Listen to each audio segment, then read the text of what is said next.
In the gilded ballrooms of New York's Fifth Avenue, where fortunes were built on steel and railways, the most scandalous love story of 1894 was about to ignite.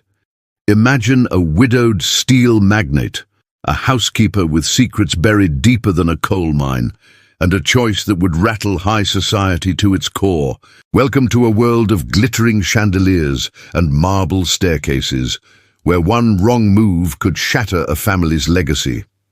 But in the midst of this opulence, two souls dared to defy every rule in New York's social register. This is the story of a love that recognized no boundaries between master and servant. In the grand Ashford mansion, Thomas Ashford, a powerful steel tycoon, was drowning in loneliness. At 41, he commanded an empire, but couldn't command the emptiness in his own heart. But destiny was about to knock on his door, changing his life and the life of one unexpected woman forever. Subscribe to hear the rest of this incredible story, and let me know where you're watching from in the comments. Let me take you back to a mansion on Fifth Avenue, where destiny was about to change two lives forever.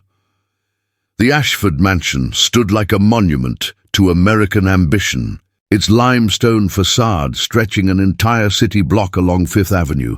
Inside, 42 rooms gleamed with the spoils of industrial conquest: Venetian glass, French tapestries, Persian rugs thick enough to swallow footsteps whole.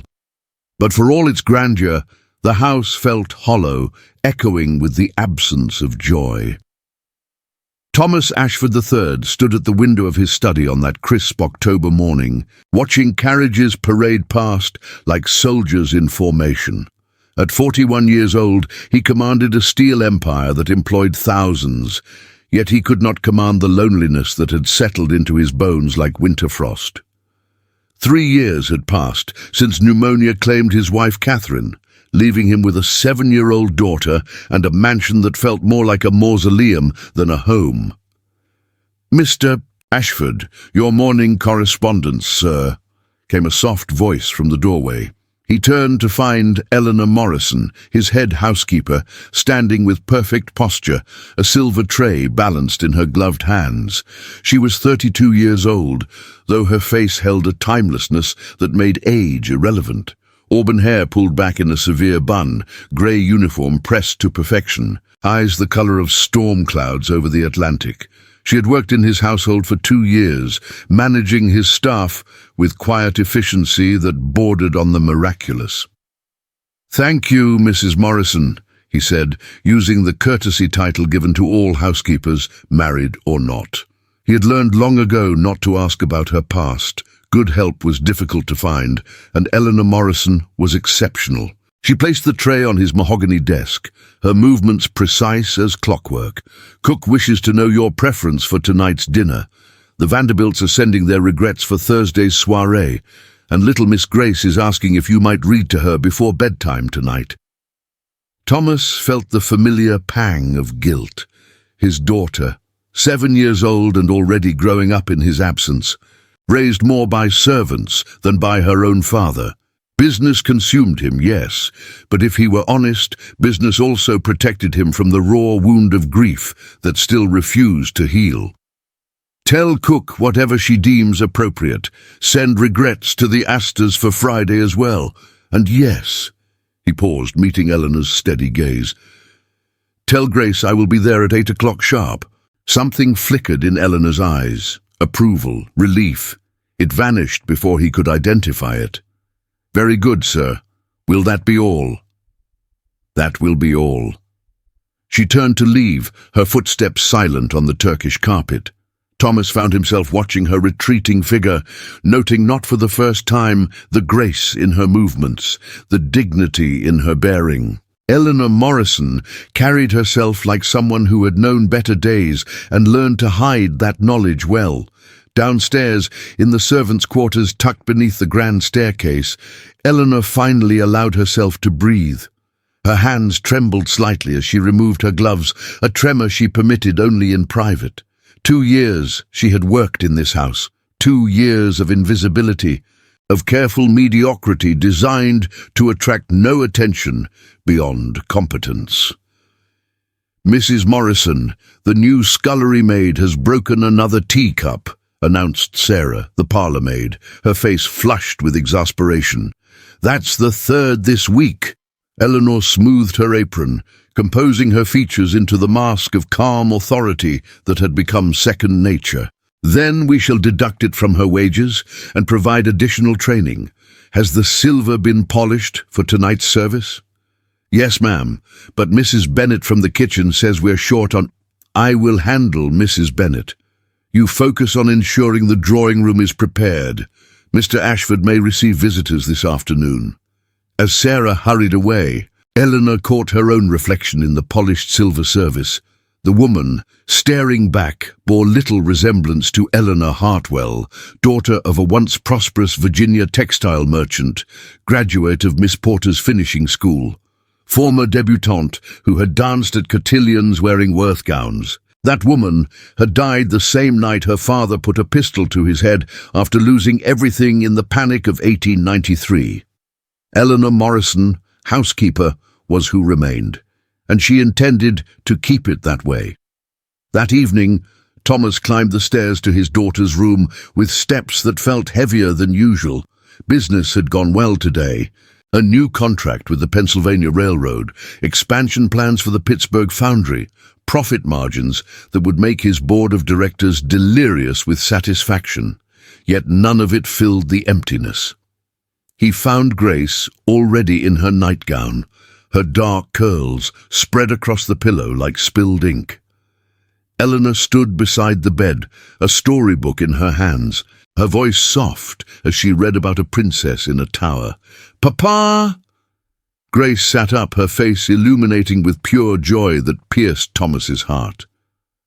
"Good evening, little one," he said, aware of Eleanor stepping back, fading into the shadows like a ghost. "I believe I promised to finish the story tonight. Mrs. Morrison was just keeping me company until you arrived," Grace explained, her small hand reaching for his. "She tells the best stories, Papa. Did you know she once saw the ocean? The real ocean, not just pictures." Thomas glanced at Eleanor, who stood with her hands folded, her expression carefully neutral. "Is that so? My father's business took us to Charleston once, many years ago," Eleanor said quietly. "It was quite memorable." The past tense. My father's business, another small piece of the puzzle that was Eleanor Morrison, though Thomas sensed these pieces were offered rarely and should not be pressed. "Well then," he said, settling onto the edge of Grace's bed, "perhaps Mrs. Morrison might stay and help me tell this story properly. I confess I'm rather terrible at the different voices." He saw surprise flash across Eleanor's face, followed by uncertainty. Servants did not linger in family moments. It violated the invisible boundaries that separated their worlds, as surely as the iron gate separated his mansion from the street. But Grace clapped her hands together. "Oh yes, Mrs. Morrison does the dragon voice beautifully." And so Eleanor stayed, perched on the window seat at a respectful distance, and together they wove a tale of brave knights and clever princesses. Thomas found himself watching Eleanor as much as reading, noticing how her face softened when she spoke in character, how genuine laughter escaped when Grace giggled at the dragon's pompous declarations. For 27 minutes, the rigid hierarchy of the Ashford household dissolved. There was only a child, delighted, a father, reconnecting, and a woman whose careful walls had developed the smallest of cracks. When Grace finally drifted to sleep, Thomas walked Eleanor to the door. In the hallway's gaslight, he noticed details he had overlooked before. The intelligence in her eyes, the fine bone structure her severe hairstyle could not quite hide, the way she held herself with a refinement that transcended her station. "Thank you, Mrs. Morrison," he said. "You have a gift with her. Miss Grace is a remarkable child, sir. She simply needs—" Eleanor stopped herself as if remembering her place. "Needs what? Forgive me, I spoke out of turn." "Please, I would value your observation."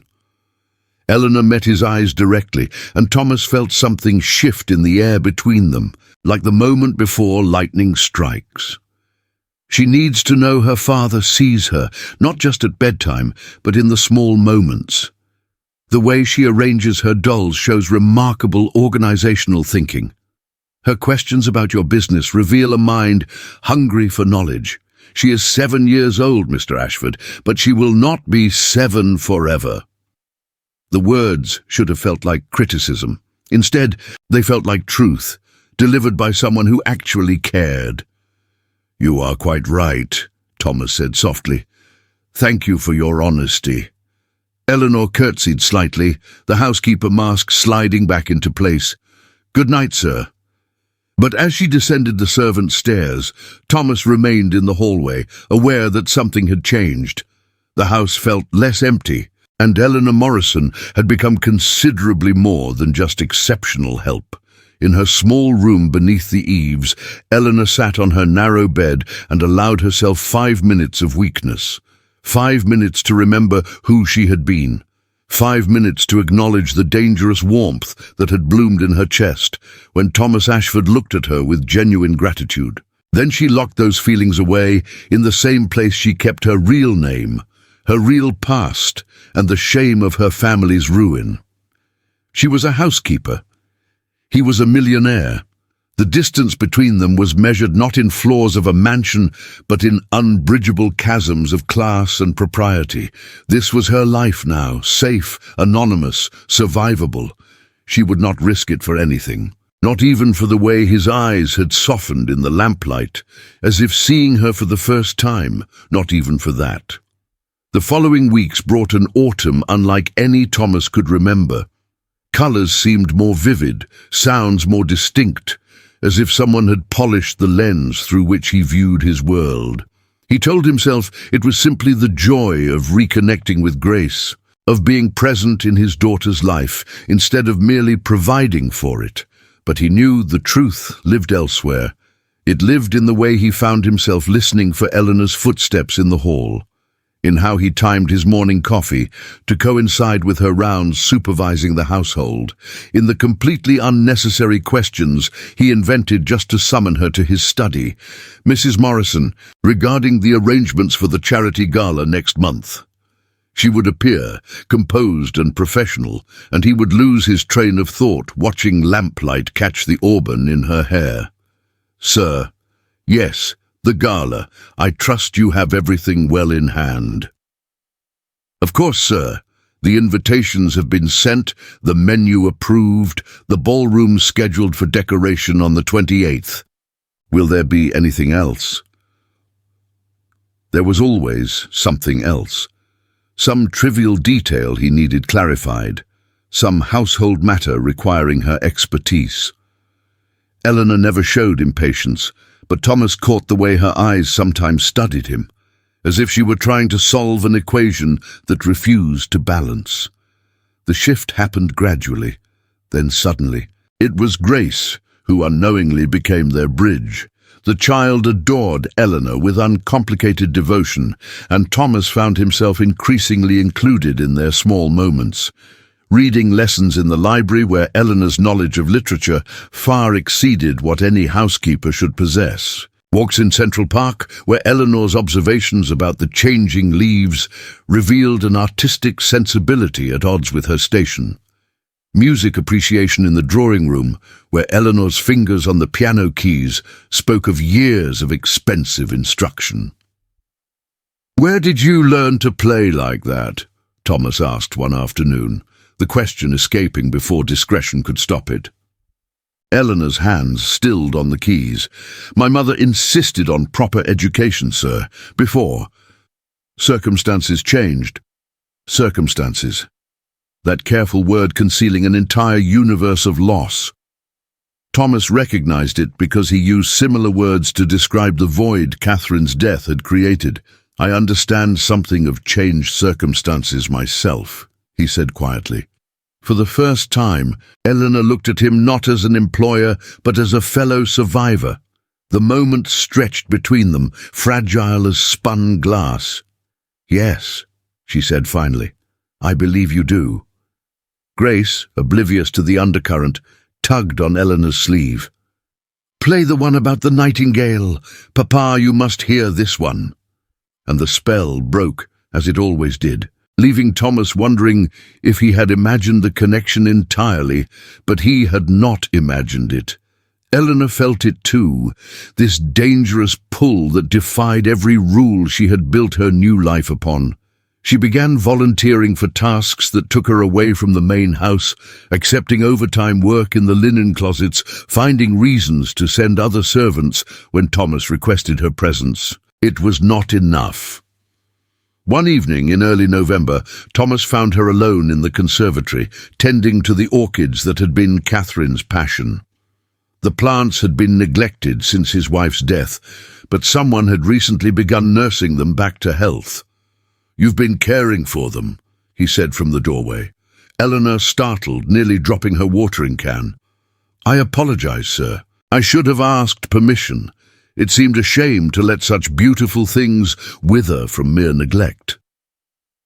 Catherine loved these flowers. She said they reminded her that even the most delicate things could survive harsh conditions if properly tended. Thomas stepped into the humid warmth of the glass room. "I should have seen to them myself." "Grief makes us neglect many things," Eleanor said softly. "It is not a failing, merely a protection." "You speak as one familiar with grief." "We all carry losses, Mr. Ashford. Some are simply more visible than others." He moved closer, aware he was violating the invisible boundaries of propriety, but unable to stop himself. "I find myself curious about your losses, Mrs. Morrison. About the woman behind the impeccable efficiency and careful formality." Eleanor's breath caught. "Sir, that is... it would not be appropriate." "Appropriate," Thomas repeated, the word bitter on his tongue. "I have spent 3 years doing what is appropriate, attending the correct functions, making the expected donations, entertaining the suitable prospects for remarriage that society keeps parading through my door, and I have been absolutely miserable. Mr. Ashford." "Thomas, when we are alone, I would very much like to hear you say my name." The request hung in the air between them, dangerous as dynamite. Eleanor's hands trembled on the watering can, and Thomas saw the war playing out across her features. The need to flee, the desire to stay, the terrible knowledge that whatever happened next would change everything. "I cannot," she whispered. "You must see that I cannot." "Cannot or will not?" "Both. Neither. You are my employer. I am your servant. The distance between us is not measured in floors or rooms, but in every law, written and unwritten, that governs our world." "What you are suggesting—" "I am suggesting nothing," Thomas interrupted, though they both knew he was lying. "I am merely acknowledging that I find your company valuable, your perspectives enlightening, your presence in my household a source of something I thought I had lost forever. What is that? Hope, interest in tomorrow, a reason to come home that has nothing to do with contracts or profit margins." Eleanor set down the watering can with shaking hands. "This is madness. You know what would happen if anyone knew we were even having this conversation. My reputation would be destroyed. Your standing in society compromised. Grace would suffer the scandal. Everything you have built, everything you are. It would all be tainted by association with someone like me." "Someone like you," Thomas said, anger creeping into his voice. "You speak as if you were somehow lesser. Eleanor, Mrs. Morrison, you carry yourself with more grace than half the society matrons who sip tea in my drawing room. You speak 3 languages, play piano like a conservatory graduate, and manage my household with the skill of a military general. Whatever reduced you to domestic service was not a reflection of your worth, but of circumstances beyond your control." Tears glittered in Eleanor's eyes. "You know nothing of my circumstances. Then tell me, trust me with the truth of who you are." For a moment Thomas thought she might. Her lips parted. and he saw the story trembling there, ready to spill forth. But then footsteps sounded in the hall, and Eleanor's mask slammed back into place with almost audible force. "I must see to dinner preparations, sir. Excuse me." She fled, leaving Thomas alone among the orchids, with the certain knowledge that he was falling in love with a woman whose real name he did not even know. The household staff noticed, of course. Servants always noticed. "She's been different lately," whispered Mary, the upstairs maid, to cook over afternoon tea in the kitchen. "Distracted. Made 3 errors in the household accounts this week." "And him," Cook added, kneading dough with knowing hands, asking for her specifically for every little thing. "Where is Mrs. Morrison?" "Send for Mrs. Morrison." Mark my words, no good will come of it. But Sarah, the parlour maid, who had witnessed their interaction over Grace's bedtime stories, harboured a different opinion. Maybe some good could come. She's alone. He's alone. They're both clearly educated people. Why shouldn't they find comfort together? "Because the world doesn't work that way," Cook said firmly. "Oil and water, dear. Some things just don't mix, no matter how much you stir." Yet stirring was precisely what was happening. Thomas began requesting Eleanor's input on decisions far beyond her station. Which charity should receive his annual donation? What books might Grace enjoy? Should he accept the invitation to speak at the new public library? Eleanor answered each question with insight that revealed the breadth of her hidden education. She recommended donating to settlement houses serving immigrant families because charity that empowers is worth more than charity that merely feeds. She suggested books that would challenge Grace's growing mind while nurturing her empathy. She urged him to speak at the library because access to knowledge is the truest form of democracy, and men of means have an obligation to champion it. "You should have been a social reformer," Thomas said after one particularly passionate defense of workers' rights. "I am a housekeeper," Eleanor replied, but her eyes betrayed her. In another life, another world, she could have been anything. The moment of true crisis arrived on a Wednesday evening in late November. Thomas had endured a particularly grueling board meeting where his proposal to improve factory safety conditions had been voted down as financially imprudent. He returned home, seething with frustration, the weight of his wealth suddenly feeling like chains rather than freedom. He found Eleanor in the library, cataloguing books for reshelving. She was on a ladder, reaching for a high shelf, and did not hear him enter. "Damn them all," Thomas said, startling her. The book she held tumbled from her hands. He rushed forward, reaching up to steady the ladder. Eleanor clutched the rails, and suddenly they were face to face, her eyes level with his, separated by mere inches and an unbridgeable gulf of propriety. Neither moved, neither breathed. "Eleanor," he said, her name raw on his tongue. "Please," she whispered, "please do not make me choose between my survival and my heart." "Your heart?" She descended the ladder on trembling legs, but he did not step back, could not step back. They stood in the library's lamplight, the distance between them charged with electricity that had been building for months. "I need this position," Eleanor said, her voice breaking. "I need the safety, the respectability, the protection of your household. You think you know what reduced me to service, but you don't. My father did not just lose his money, Mr. Ashford. He lost his mind. He lost his honour. He put a gun to his head and painted the walls of his study with his despair while I slept in the next room. My mother died of shame 6 months later. I was left with nothing, not a dollar, not a connection, not even a name I could use without bringing scandal down on my head."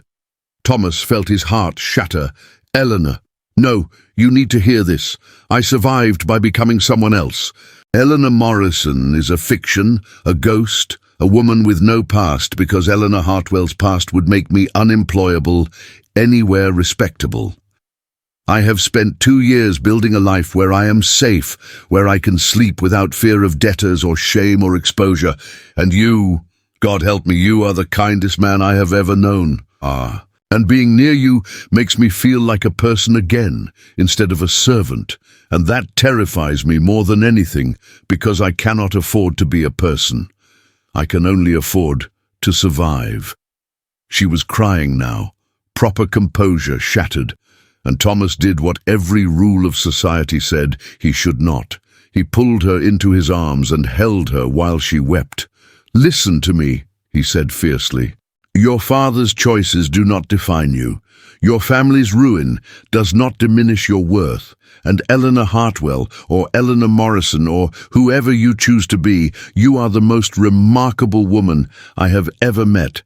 And I will not let you disappear into the shadows as if you deserve nothing more." "What are you saying?" She pulled back, searching his face. "I am saying that I am falling in love with you. I am saying that I do not care about propriety or society or what the Vanderbilts think over their morning champagne. I am saying that life is brutally short, and we have both lost enough to know that happiness is not guaranteed and should not be squandered when it appears. You cannot love me. I am your housekeeper. You are a woman of intelligence, courage, and grace who has survived horrors I can barely imagine. Your position in my household is temporary. Who you are is eternal." Eleanor shook her head, even as her hands gripped his coat. "They will destroy us both. Society will never accept it. Your business associates will turn on you.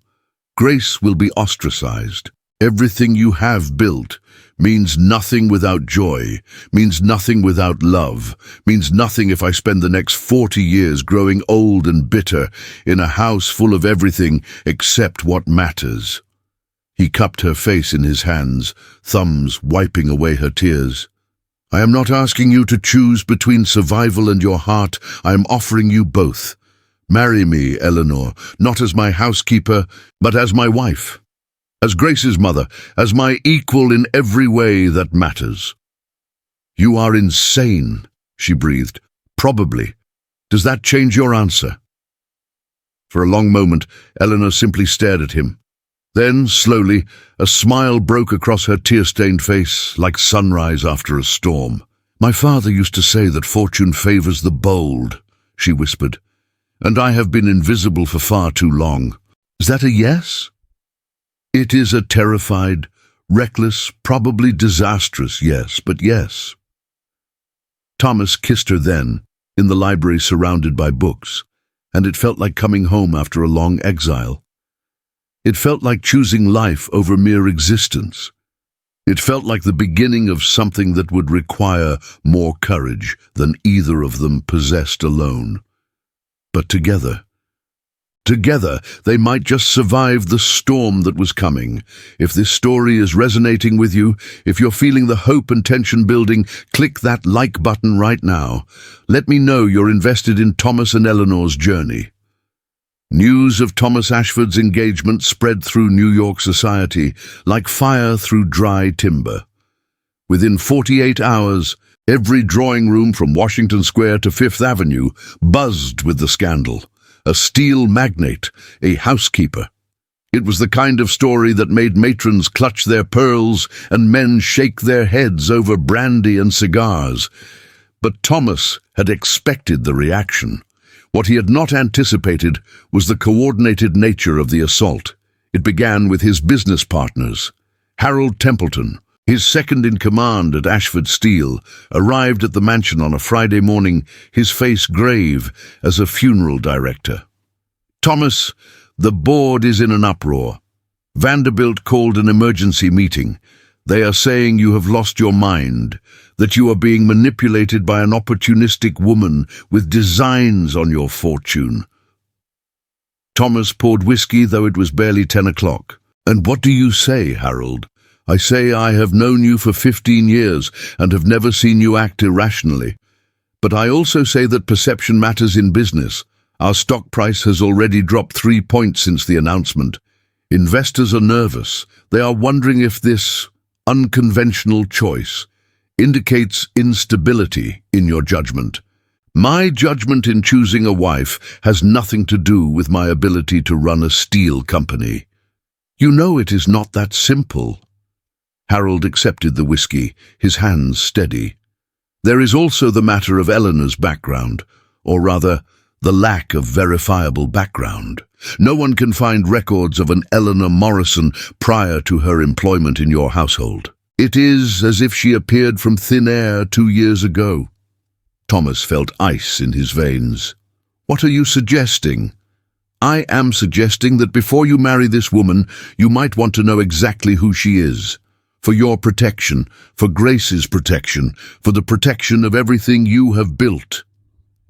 After Harold left, Thomas found Eleanor in the morning room, teaching Grace watercolor techniques.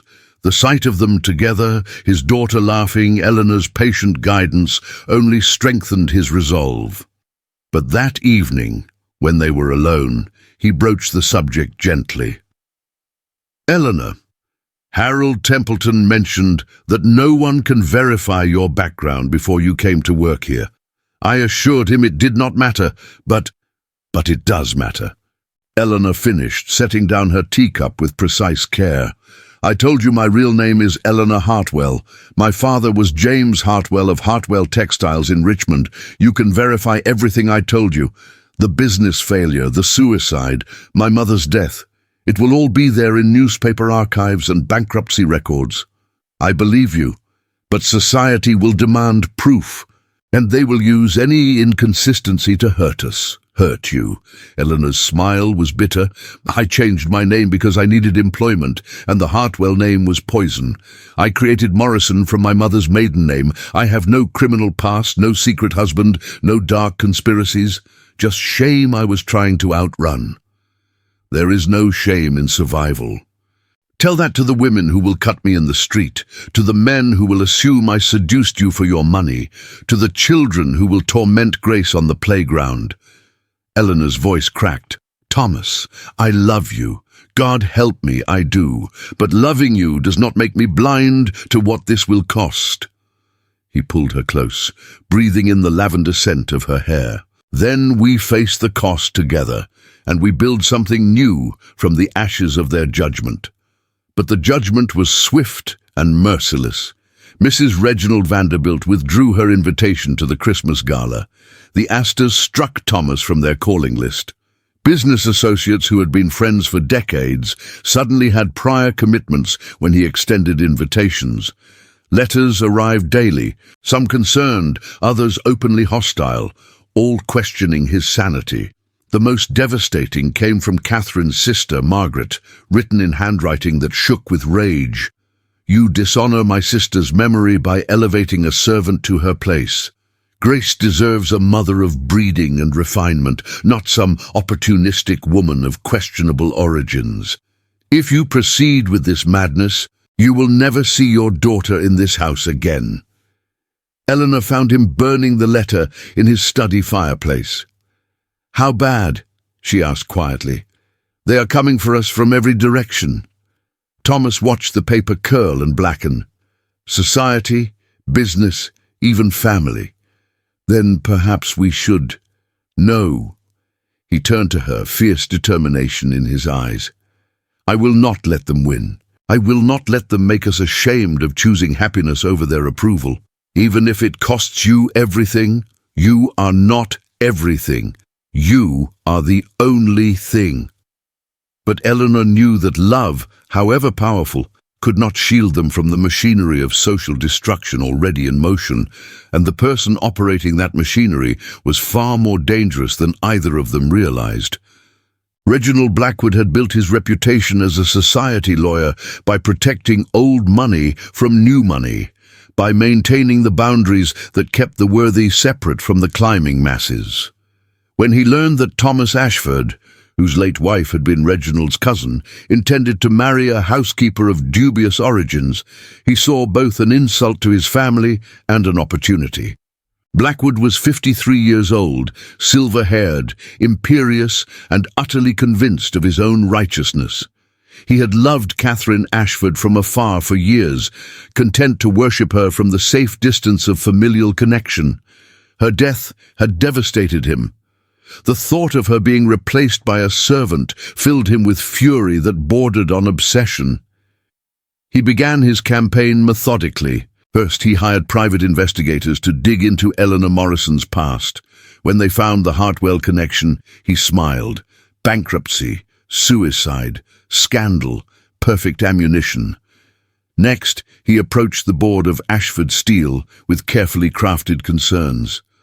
Gentlemen, I speak not from malice, but from duty. Thomas Ashford is clearly not in his right mind. This woman has no doubt used her position of proximity to manipulate a grieving widower. We have a fiduciary responsibility to the shareholders to ensure leadership stability. The board listened. Several were already uncomfortable with Thomas's progressive labor policies. This gave them the excuse they needed.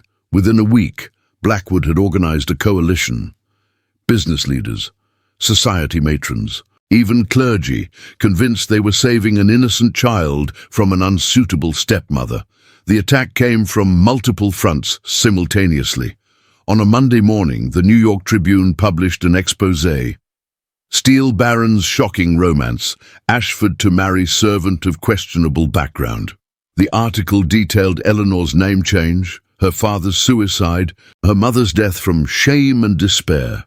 It questioned her motives, suggested she had engineered the entire romance, painted her as a calculating social climber. That same day, 3 major investors pulled funding from Ashford Steel's expansion plans. 2 board members resigned, and the Society for the Protection of Children filed a formal inquiry into Grace's welfare, suggesting that Thomas's judgment was compromised and his daughter might be at risk. Thomas read the newspaper at breakfast, his fury building with each paragraph.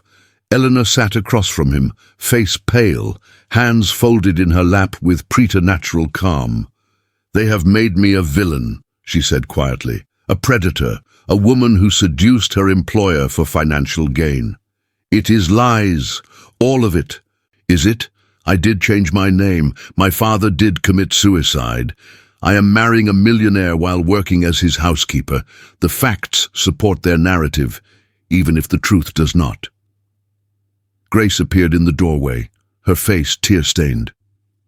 "Papa, the girls at school said terrible things today. They said Eleanor is a bad woman. They said I should not call her mother. They said—" Her voice broke into sobs. Thomas swept his daughter into his arms while Eleanor stood frozen, watching the damage already beginning to spread. "This is my fault," Eleanor whispered. "I am ruining both of you." "No." Thomas's voice was steel. "They are doing this, and they will not win." But that evening, Reginald Blackwood played his trump card. He arrived at the Ashford mansion with a police officer and a court order. "Thomas Ashford, I am here on behalf of the Society for the Protection of Children to remove Grace from this household, pending a full investigation into her welfare and your fitness as a parent." Thomas felt the world tilt. "You cannot be serious." "I am entirely serious. Your engagement to a woman of dubious morals and questionable background has raised legitimate concerns. Until those concerns are addressed, Grace will be placed in the temporary custody of her aunt, Margaret." "You bastard!" Thomas stepped forward, rage overwhelming reason. "This is not about Grace's welfare. This is about you trying to control me. This is about protecting an innocent child from her father's catastrophic lapse in judgment." Blackwood's smile was cold as January ice. "You brought this on yourself, Thomas. All you had to do was choose appropriately. But you chose to degrade yourself and your daughter by elevating a servant to a position she has no right to occupy." Eleanor appeared at the top of the stairs, Grace clutching her hand. The child's eyes were wide with terror. "Papa, I do not want to go, please." The scene that followed would haunt Thomas for the rest of his life, Grace screaming as the officer carried her from the house. Margaret waiting in a carriage outside, her face set in grim satisfaction. Eleanor collapsing on the stairs, soundless tears streaming down her face. And Blackwood, pausing at the door to deliver his final blow. "Renounce this unsuitable engagement, Thomas. Prove you can put your daughter's welfare above your base desires. Do that, and perhaps the board will reconsider. Perhaps society will forgive. Perhaps you will get Grace back. And if I refuse, then you will lose everything. Your daughter, your business, your standing. Everything you have built will crumble because you were too proud to admit your mistake." Blackwood adjusted his gloves with calculated precision. "I will give you 48 hours to decide. After that, I will personally ensure that your reputation is destroyed so thoroughly that even your name will become synonymous with scandal. The Ashford Empire will fall. And it will be because you chose a housekeeper over your own child." The door closed behind him, like a coffin lid. Thomas stood in the sudden silence, Eleanor's sobs the only sound in a house that had become a battlefield. He knew what they expected him to do: break the engagement, send Eleanor away, prove he could be reasonable, reclaim his daughter and his life. But as he climbed the stairs and took Eleanor in his arms, as he felt her heart breaking against his chest, Thomas Ashford made a different choice. "We fight," he said. "We fight with everything we have, because love is worth fighting for, and I will burn this city to the ground before I let them make us ashamed of choosing each other." Eleanor looked up at him with eyes full of fear and hope and desperate love. "How? How do we fight men with all the power?" Thomas smiled, and it was not a gentle smile. It was the smile of a man who had built an empire from nothing and would do it again if necessary. "We expose them, we find allies, we turn their weapons back on them, and we show them that power without heart is just cruelty, while love with courage can move mountains, or destroy us both. Then we burn together, but we burn bright." In his study across town, Reginald Blackwood poured celebratory brandy and allowed himself a moment of satisfaction. Thomas Ashford would capitulate. Men like him always did when forced to choose between love and legacy. But Blackwood had made a fatal error. He had assumed Thomas's greatest vulnerability was his heart. He had not considered that it might be his greatest weapon. The turn of the tide. Thomas Ashford did not sleep that night. While Eleanor wept in her room and the mansion echoed with Grace's absence, he sat in his study and went to war. First, he summoned his most trusted lawyer, Arthur Pemberton, a man whose distaste for Reginald Blackwood was well documented. "Arthur, I need you to file a counter-petition for Grace's return. Cite lack of evidence, improper procedure, and conflicting interests given Blackwood's family connection. Make it messy. Make it public." Next, he contacted every journalist who owed him a favor or harbored a grudge against old money's stranglehold on New York society. "I have a story for you. Corruption, abuse of legal process, a powerful man weaponizing child welfare laws to settle personal vendettas." Finally, he did something unprecedented. He called an emergency board meeting at Ashford Steel and arrived with a proposition that would either save his empire or destroy it completely. "Gentlemen," he said, standing before the 15 men who held his company's fate in their hands, "I understand your concerns about my personal life affecting business, so I am offering you a choice. Buy me out at full market value, or accept my terms for continued leadership." Harold Templeton leaned forward. "What terms?" "I will place 70% of my personal shares in a trust managed by an independent board. I will accept a 5-year renewable contract with performance benchmarks. If Ashford Steel's profits decline or my personal life demonstrably affects business operations, you can terminate me without penalty." Thomas paused, letting the offer sink in. "But in return, you will publicly support my right to marry whom I choose. You will issue a statement declaring that my personal decisions have no bearing on my professional capabilities, and you will help me expose Reginald Blackwood's abuse of legal authority for personal vendetta." The room erupted in argument. Some called him insane. Others recognized the brilliance of separating personal scandal from professional competence. The debate raged for 3 hours. In the end, capitalism won. Thomas's terms protected their investments while allowing them to distance themselves from social controversy. The vote was 9-6 in his favor, but the real battle was just beginning. Eleanor woke to find Thomas standing at her door, exhausted but energized.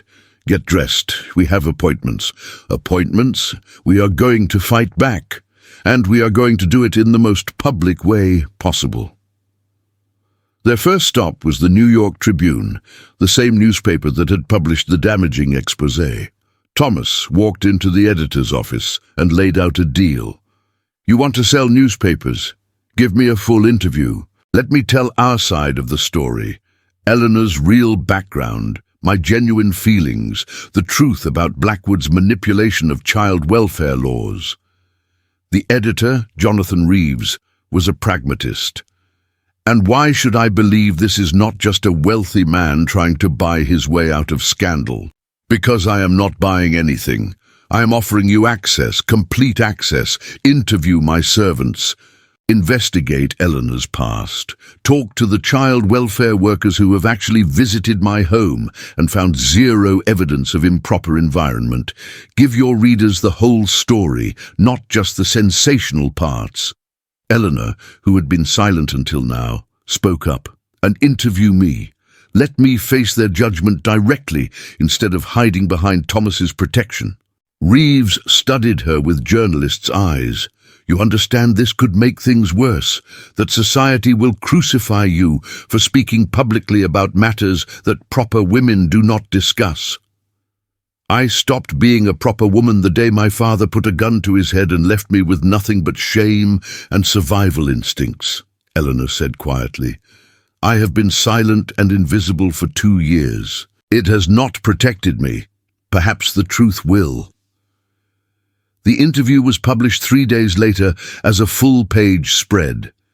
Eleanor's photograph, dignified, intelligent, unflinching, accompanied by her words, "I am not ashamed of surviving my family's ruin. I am not ashamed of honest work as a housekeeper. I am not ashamed of loving a good man who saw me as a person instead of a servant. What I am ashamed of is living in a society that values bloodlines over character, that measures worth by inheritance rather than integrity. If loving Thomas Ashford makes me a scandal, then I embrace that scandal proudly. Because he has shown me that redemption is possible, that the past does not have to define the future, and that love requires courage but offers freedom. I will not apologize for choosing freedom." The response was explosive. Half of New York called her presumptuous. The other half called her brave.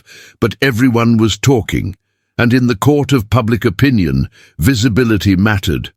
Meanwhile, Arthur Pemberton worked his legal magic. He discovered that Blackwood had filed the child welfare petition without following proper procedures, had failed to disclose his family relationship to the case, and had made statements to the board that constituted defamation. "We can sue him," Arthur said, "for abuse of process, defamation, and tortious interference with business relationships." "Do it," Thomas said. "Make it loud." The lawsuit hit Blackwood like a locomotive.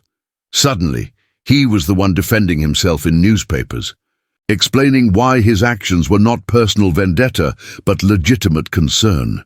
His explanations rang hollow, especially when 3 child welfare workers testified that they had visited the Ashford home multiple times and found Grace healthy, happy, and clearly devoted to both her father and Eleanor.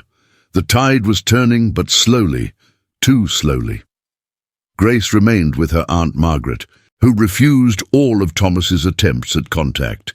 The child was being poisoned against both her father and Eleanor with whispered lies and carefully constructed narratives. It was Eleanor who proposed the radical solution. "We need an ally inside society," she said one evening as they reviewed legal documents, "someone whose voice carries weight with the people judging us." "And where do you suggest we find such a person? Everyone who matters has already chosen sides." Eleanor smiled, and Thomas saw echoes of the educated woman she had been before poverty stripped away her options. "Not everyone. There is one woman in New York whose opinion shapes society more than any Vanderbilt or Astor. A woman who has faced her own scandals and survived." Who? "Mrs. Caroline Whitmore." Thomas stared at her. "The suffragette, the woman who chained herself to City Hall demanding voting rights.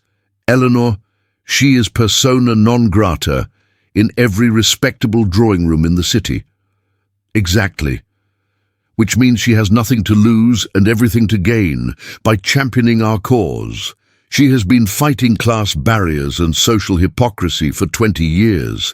Our story is her vindication." Thomas considered it.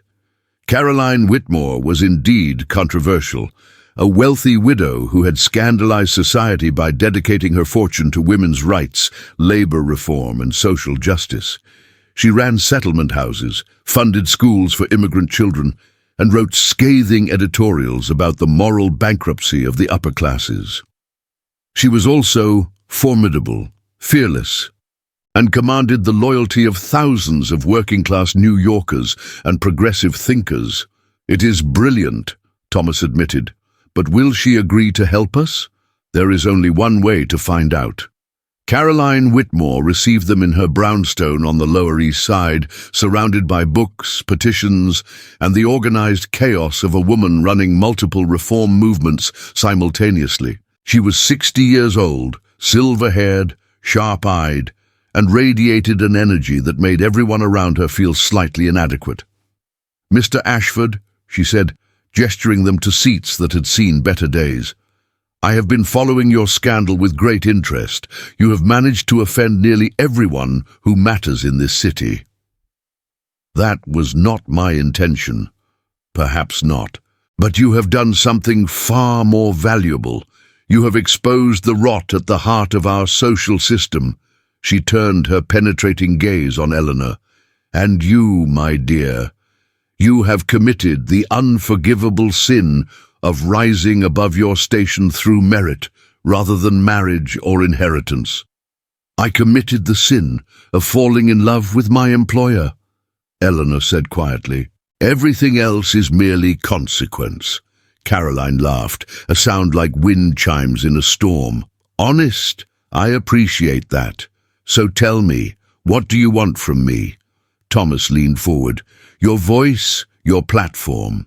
Help us turn this from a scandal about inappropriate romance into a conversation about class barriers, about the arbitrary rules that determine who deserves happiness and who does not. You want me to make you a cause. I want you to make us an example of how society's rules protect power rather than people, of how class distinctions serve cruelty rather than civilization." Caroline studied them both for a long moment. "You understand that if I champion your cause, the establishment will come at you even harder. That I am not exactly beloved by the people whose approval you seek." "We do not seek their approval anymore," Eleanor said. "We seek justice. For ourselves, yes, but also for every other person society has crushed for daring to love across class lines." Caroline smiled. "Then we have an accord. I will help you. But I warn you, my methods are not subtle, and they will make your current scandal look like a garden party." She kept her word. Within a week, Caroline Whitmore had organized a public rally in Union Square.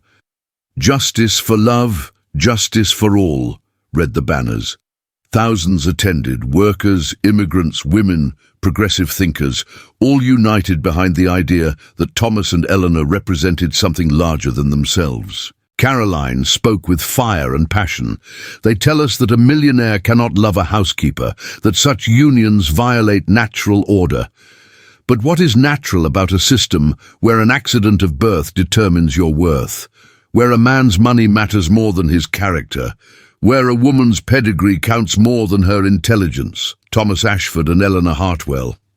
Yes, I use her real name because she has nothing to hide, are guilty only of choosing love over convention. And for that, society seeks to destroy them, to take away Mr. Ashford's child, to ruin Miss Hartwell's reputation. This is not justice. This is tyranny dressed in evening clothes. The crowd roared its approval. Newspapers could not ignore it. The story shifted from Millionaire's scandalous romance to class warfare in the Gilded City. Reginald Blackwood watched his carefully constructed campaign unraveling and made a desperate move. He convinced Margaret to give an interview painting Thomas as an unfit father, a man whose obsession with a servant had caused him to neglect his daughter's welfare. But Margaret overplayed her hand. When asked specific questions about Grace's condition, she could not answer. When pressed about evidence of neglect, she had none. Her testimony revealed what Arthur Pemberton had suspected. She wanted custody of Grace, not to protect the child, but to punish Thomas. The Child Welfare Board, facing mounting public pressure and legal scrutiny, reversed its decision. Grace was ordered returned to her father immediately. Thomas and Eleanor stood on the mansion steps when Margaret's carriage arrived.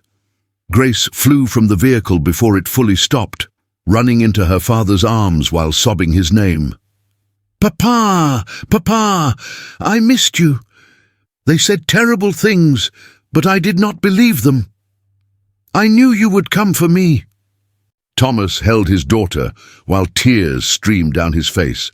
Eleanor stood to the side, uncertain, until Grace pulled away and looked at her with eyes full of confusion and hope. "They said you were bad. They said you only wanted Papa's money. But that is not true, is it? You love us. You love me." Eleanor knelt down to Grace's level. "I love you more than I can express in words. And I love your father. Not his money or his position, but the man he is, the father he is, the kindness he shows. That is what I love." Grace threw her arms around Eleanor's neck. "Then you will be my mother? Truly? If you will have me, I cannot replace your first mother. She will always be part of you, but I can love you with everything I am." "I will have you," Grace said fiercely, "and anyone who says bad things about you will have to answer to me." It was Margaret who broke the tableau, stepping from the carriage with defeated shoulders. "Take her," she said to Thomas, her voice hollow. "Reginald promised this would work. He promised we could save her from your mistake, but all we have done is hurt her. I see that now."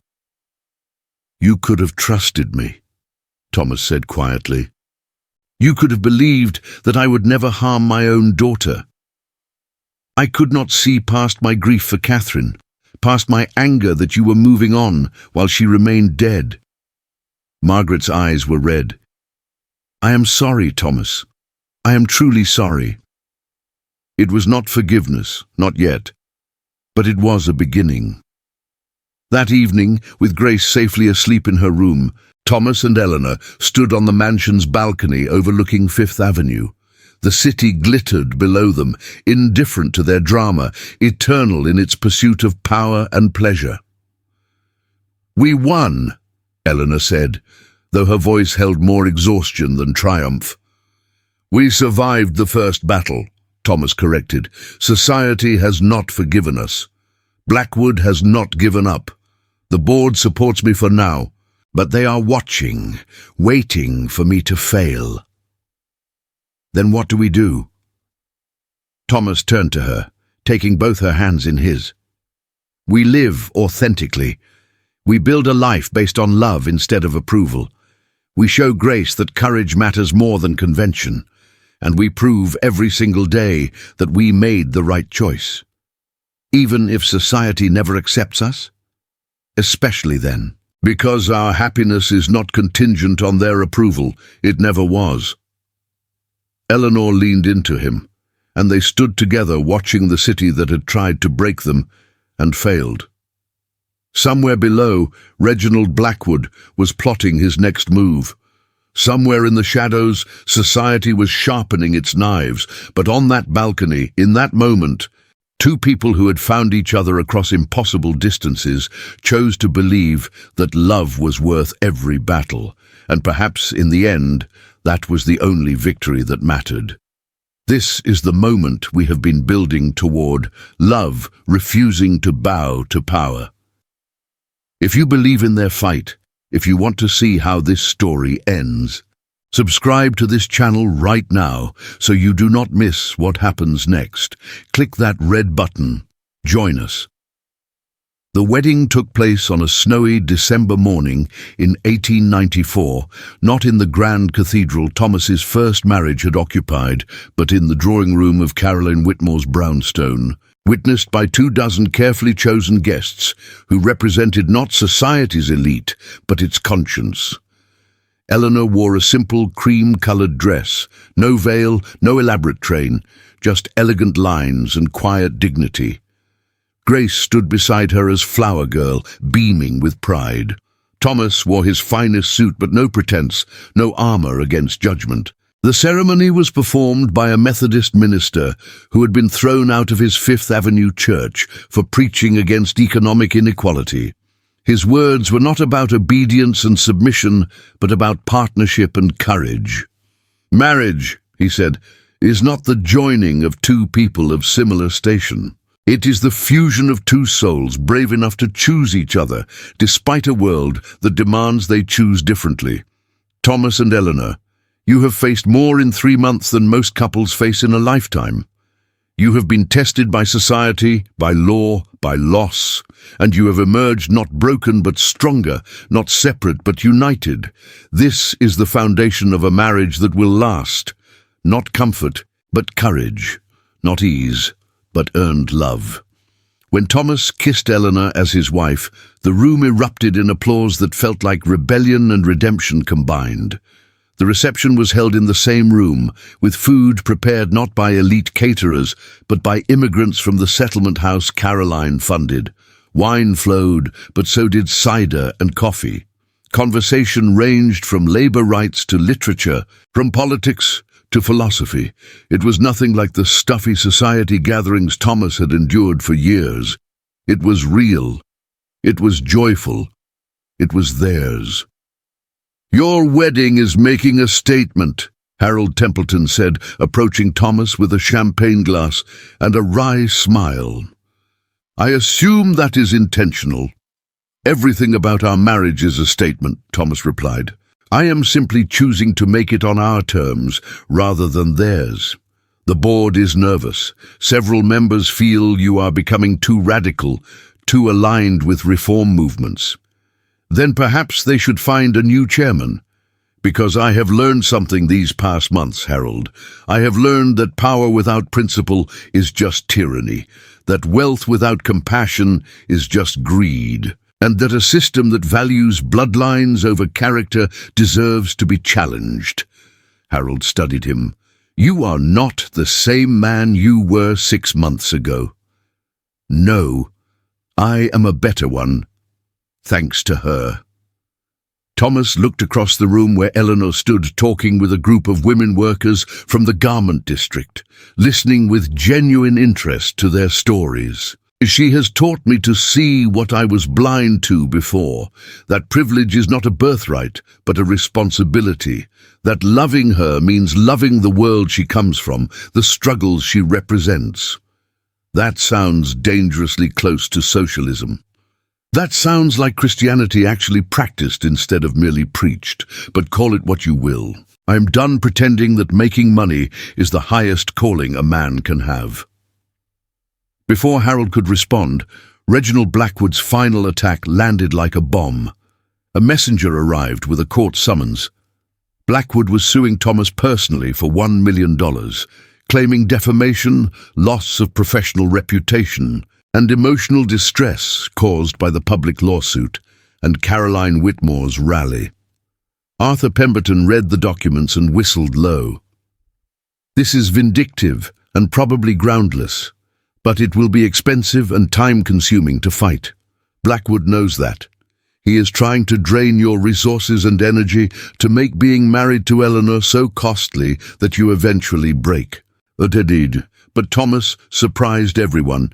Accept the case, but file a countersuit for $3 million for his illegal manipulation of child welfare proceedings, for defamation against Eleanor, for intentional infliction of emotional distress on Grace. Make it clear that if he wants a legal war, he will get one, but it will cost him everything. Thomas, litigation like this could take years. Then let it take years. I'm not backing down, not now, not ever. The legal battle stretched into the new year, but something unexpected happened. As details emerged in depositions and court filings, the public turned decisively against Blackwood. His abuse of legal process, his personal vendetta, his willingness to traumatize a child to punish her father, all of it painted a picture of a man whose sense of righteousness had twisted into cruelty. Newspapers that had initially criticized Thomas now ran editorials questioning Blackwood's motives. Caroline Whitmore organized protests outside his law office. Even some society figures, recognizing which way the wind was blowing, quietly distanced themselves from him. In March of 1895, Blackwood's partners forced him out of his own firm. In April, he dropped his lawsuit and issued a public apology. In May, he left New York entirely, retreating to a country estate where his bitterness could fester in private. It was not the dramatic courtroom victory Thomas had imagined. It was better. It was the slow, steady erosion of tyranny by truth. But the real victory came in smaller, more personal ways. Grace thrived. With Eleanor as her stepmother, she bloomed into a confident, curious child who asked questions about everything and believed she could become anything. Eleanor taught her not just music and literature, but also compassion and critical thinking. Together, they volunteered at Caroline's settlement house, where Grace learned that wealth was a privilege, requiring responsibility. "Why do those children not have warm coats?" Grace asked one winter afternoon, watching immigrant children shiver in threadbare clothing. "Because their families cannot afford them," Eleanor explained. "They work very hard, but earn very little. That is not fair." "No, it is not. Which is why people like your father and Mrs. Whitmore tried to change the system, and why people like you and I can help in whatever ways we can." Grace thought about this seriously. Then, "I want to use my birthday money to buy coats. Will you help me choose them?" Eleanor hugged her stepdaughter close. "I would be honored." But Thomas watched these interactions and felt his heart expand. This was the legacy he wanted to leave, not just steel and money, but a daughter who understood that privilege carried obligations, that love crossed boundaries, that justice mattered more than status. His relationship with the business world evolved. He remained chairman of Ashford Steel, but he also became its reformer. He implemented 8-hour workdays, improved safety standards, and created profit-sharing programs for workers. Some board members resigned in protest. Others, seeing improved productivity and loyalty, embraced the changes. "You are turning Ashford Steel into a social experiment," one investor complained. "I am turning it into a model for how capitalism can serve people instead of just extracting from them," Thomas replied. "And if that costs me some profits in the short term, I am willing to pay that price." The experiment worked. Worker satisfaction increased, accidents decreased, productivity soared. Within 2 years, Ashford Steel was more profitable than ever, and other companies began studying Thomas's methods. He had stumbled into something radical, the idea that treating people with dignity was not just morally right, but economically smart. Eleanor, meanwhile, found her own path. She used her experience and education to establish a placement service for women trying to escape poverty or bad situations. She helped them find respectable employment, taught them skills, connected them with resources. She became an advocate, a mentor, a bridge between worlds. "You could have just been a society wife," Caroline Whitmore told her one afternoon over tea. "You could have disappeared into comfort and respectability." "I tried disappearing," Eleanor said. "It nearly destroyed me. I would rather be visible and useful than comfortable and useless." "You have become quite the radical yourself," Eleanor smiled. "I prefer to think of it as becoming fully myself. For the first time in my life, I am not pretending, not hiding, not shrinking. I am Eleanor Ashford, wife and stepmother, and advocate and survivor, and I am exactly where I am supposed to be." On their first anniversary, Thomas took Eleanor back to the library where he had first confessed his love. The orchids bloomed in the conservatory, the books lined the shelves, but everything felt different now, lighter, freer. "Do you regret it?" he asked her. "The scandal, the struggle, the loss of anonymity?" Eleanor considered the questions seriously. "I regret the pain Grace endured. I regret that your relationship with some family members may never fully heal. I regret that we could not have an easier path. But I do not regret choosing you. I do not regret choosing authenticity over hiding. I do not regret discovering that I am stronger than I believed possible." She took his hands. "You gave me back myself, Thomas. Not just safety or security, but the freedom to be fully human again. How could I regret that?" They stood together in the library as snow fell outside, two people who had found each other across impossible distances and built something beautiful from the ruins of society's expectations. It was not a fairy tale. It was better. It was real. 15 years later. The year is 1909. And Fifth Avenue has changed. Automobiles compete with carriages. Electric lights replace gas lamps. The old guard is dying, and with them some of the rigid social barriers that once seemed eternal. The Ashford mansion still stands, though it now serves a dual purpose. The upper floors remain the family residence. The lower floors house the Eleanor Ashford Foundation for Women's Advancement, which has helped hundreds of women escape poverty and find meaningful work. Thomas Ashford, now 56 years old with silver threading through his dark hair, stands at the same window where he once watched the world with lonely eyes. But today, he watches with satisfaction. Below, his daughter Grace, now 22 years old, a graduate of Barnard College, and an outspoken advocate for women's suffrage, is leading a group of young women in protest signs.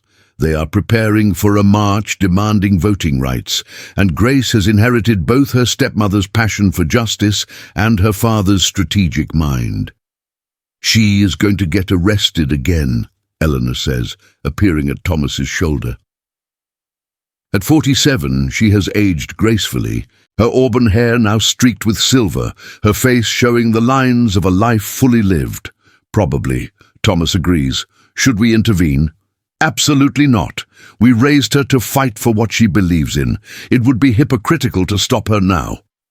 They watch as Grace organizes her troops with military precision, her voice carrying clear and strong.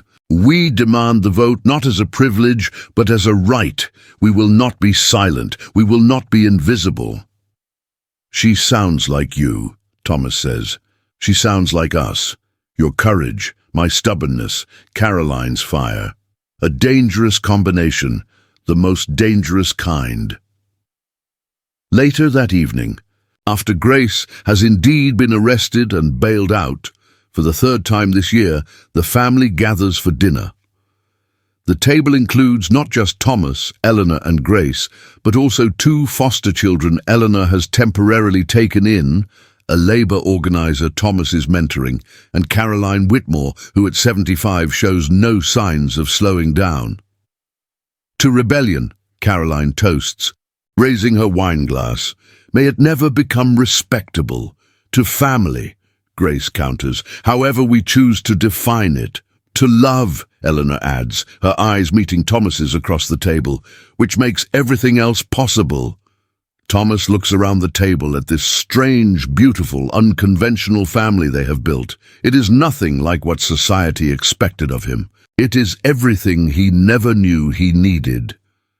To 15 years, he says, and to all the years ahead.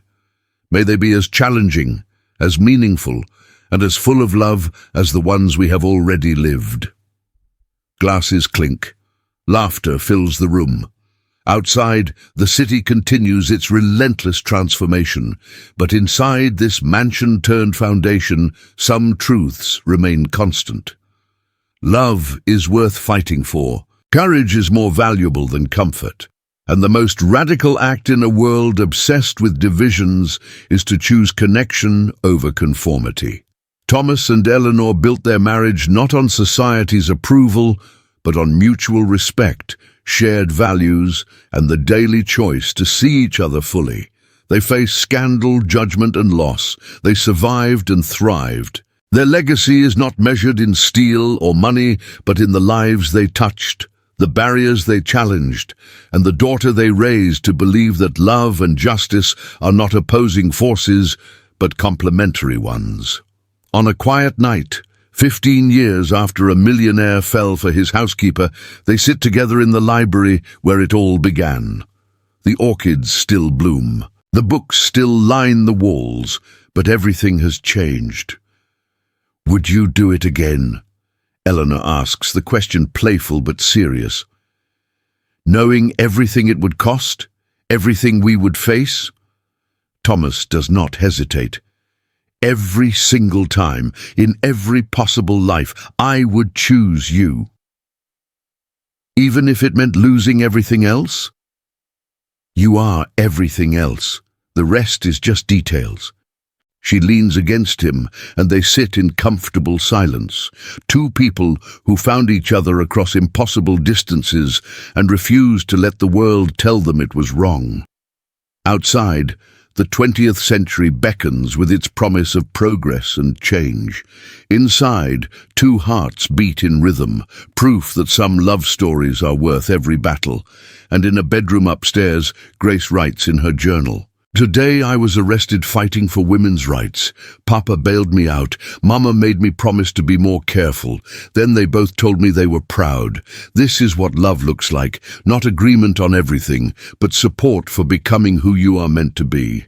They taught me that, by being brave enough to love each other when the world said they should not. I will carry that lesson into every fight ahead." The Ashford story does not end with happily ever after. It ends with purposefully ever after, with intention, with courage, with love that chose to be visible instead of hiding, radical instead of respectable, authentic instead of acceptable, and that perhaps is the greatest love story of all. This is the power of choosing love over convention, of valuing character over class, of believing that the most radical act is simply being true to your heart. Thomas and Eleanor's story teaches us that real courage is not the absence of fear, but the willingness to face judgment, scandal, and loss for something that matters more than approval. In a world that often tells us to play it safe, to follow the rules, to accept the limitations others place on us, their story reminds us that transformation begins when we dare to cross the boundaries that society draws. That happiness is not found in conforming, but in the brave choice to be authentically ourselves, to love boldly, and to build lives that reflect our values rather than others' expectations. May you find the courage to love across whatever distances separate you from your true path. May you choose connection over comfort, authenticity over approval, and may you build a life so full of purpose and passion that it becomes its own quiet revolution. I want to hear from you. What part of Thomas and Eleanor's story resonated with you the most? Was it their courage to face society's judgment, Grace's resilience, the way love transformed them both? Drop a comment below and let me know. And do not forget to click on the next video appearing on your screen right now. Another incredible story awaits you, one that will move you just as deeply. Go ahead, click it now.